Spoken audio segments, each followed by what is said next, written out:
نو ذهن کې دا سوال پیدا کیږي چې داسې ګرم اور دی نو د دې جهنم د اور نه بچاو په څه باندې کیږي. نو یو سبب به ذکر کو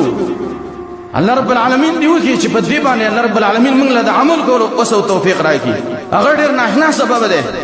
او آسان سبب دی. هغه کې نوینه تو یو ورشته دی نه پکې دشته دی. آسان سبب دی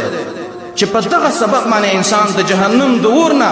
بچ کیږي او د جهنم اور باندې حراميږي. سبب دا دی چې البکا من خشیت الله د الله رب العالمین د یری د وجه نه جړه دا داسې سبب دی چې په دې باندې انسان د جهنم د اور نه بچ کیږي. د وجه عبد الله بن عمر رضی الله عنهما بویلی من بکا خوفا من النار چا چې د جهنم د یری د وجه نه وجړلې او ویل چې الله داسې ګرم اور تا تیار کړی دی دله به زه ورځم کستانه فرمانی مې وکړله د جهنم د یری د وجه نه وایي که چا وجړلې وایي اعاده الله منها الله رب العالمین به دغه بنده د جهنم د اور نه بچ کی. او دغه بنده چې کله د قیامت پر ورځ راشي وایي جهنم به الله رب العالمین ته وایي چې یا الله دی بنده زما د یری د وجه نه په دنیا کې جړلی و یا الله دا بنده ما طرف نه دی. او بیا عبدالله بن عمر وایي چې ومن بکا شوقا الى الجنه چا چې جړه وکړه د الله رب العالمین ته د جنت د شوق نه الله رب العالمین نه جنت غوښته چې الله جنت را لراکي او د سترګو نه وخت په توې شولې چې الله جنت مال راکي. وای اسکنه الله ایاها الله رب العالمین به په جنت کې اوسي د سوي وای چې الله جنت را لراکي او الله د جهنم نه من وساتي. د ورځې ختم دا ویل په کار دی نبی صلی الله علیه وسلم ویلو چې لا تنسوا العظیمتين دا دوه غټ غټ چیزونه دی ولدا مې يروي دا دوه غټ غټ شي نه دي نه مې يروي. صحابه ویلي وما العظیمتان دا دوه غټ غټ چیزونه چې دی نبی صلی الله علیه وسلم ویلي چې الجنه والنار غټ غټ چیزونه دادي یو جنت دی او بل جهنم دی. دا جنت او جهنم د تاسو نه ير نشي. همیش په هر عمل کې په هر کار کې دا سوچ او فکر کوئ چې دا عمل به ما جنت لوي که جهنم لا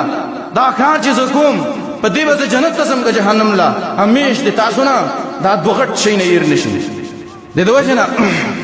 بل حدیث کې راغلي دي پر روایت د ابو هريره رضی الله عنه امام نسائی رحمه الله راوړی دی نبی صلی الله علیه وسلم فرمایي چې لا یلج النار من بکا من خشیت الله وای هغه انسان ته د جهنم اور ونه رسیږي چا چې د الله رب العالمین د یری د وجه نه وجړلې. الله رب العالمین رعایت کسان ته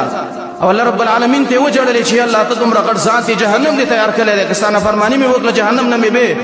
د دې یری د وجه نه چې چا وجړلې دا به د جهنم اور ته داخل نشي جهنم اور به ته ونه رسي. او رسول الله فرمایي چې حتی يعود اللبن في الضرع تر هغه پورې به دا انسان جهنم ته داخل نشي. لکه مثال داسې دی چې کله شوده د غولانځ نه راوځي او دغه شوده به ته په غولانځ کې نه ورنوځي دغه رنګ چې چا د الله رب العالمین د یری د وجه نه وجړلې دا انسان به جهنم ته داخل نشي. او بل حدیث کې راغلی فرمایي د عبد الله بن عباس رضی الله عنهما چې نبی صلی الله علیه وسلم فرمایلی دي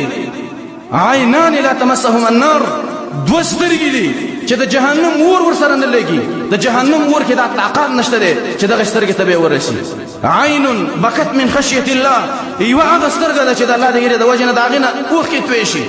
د الله د یری د وجه نه وجاړي. او عین باتت تحرس فی سبیل الله او بل هغه سترګه ده چې د الله په لار کې د جهاد لپاره د مجاهدینو د پیری لپاره هغه به خوب شي دغه سترګې تبا د جهنم اور ونه رسي. وکامن خشیت الله د الله د یری د وجه نه وجاړي.